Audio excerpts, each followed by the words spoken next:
and she is already making choices that will affect those things, including the most profound choice she could make, taking Britain out of the single market. That decision alone is a time bomb under our economy, and when it blows up, it is going to take down our NHS and our schools with it. It is going to wreck our children's future for decades to come, and it is a choice, her choice, plain and simple. It was not inevitable. There was nothing on the ballot paper last June that said we were choosing to pull out of the single market.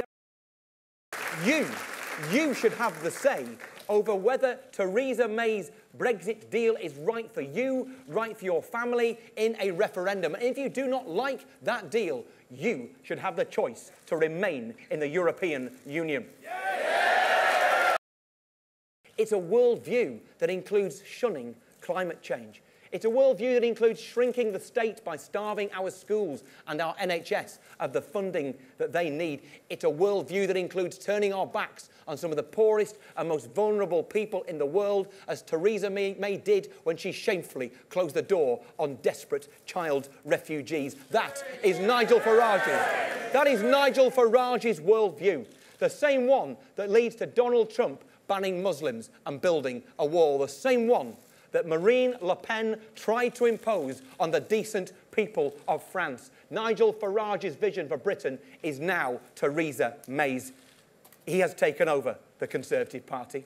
Anti-Europe, anti-refugees, slashing funding to schools and hospitals. No wonder UKIP is standing candidates down to support the Tories. After all, who needs UKIP if the Tory government is doing what they want anyway? Somebody has to stand up to them. Someone has to fight for the decent, compassionate Britain that we love.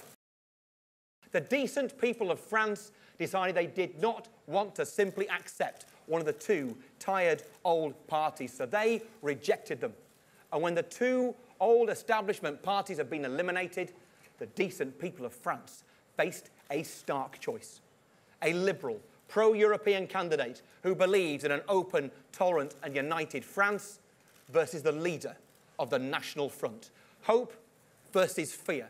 A brighter future versus a cold, mean-spirited one. Nigel Farage pinned his colours to the mast. Just like when he backed Donald Trump in America, he backed the candidate who represented his worldview, anti-Europe, anti-refugees. He backed the National Front. Well, the decent people of France chose hope over fear, and the National Front lost. Don't let anyone tell you that the only choice you have in this election is between Jeremy Corbyn and Theresa May. Theresa May and Nigel Farage's cold, mean-spirited Britain is not the Britain I love. The Britain I love is generous and it is compassionate. The Britain I love is one where we are decent to each other. The Britain I love is open, tolerant and united. If that is the Britain you love too, then this is the moment to stand up. This is your chance to change Britain's future.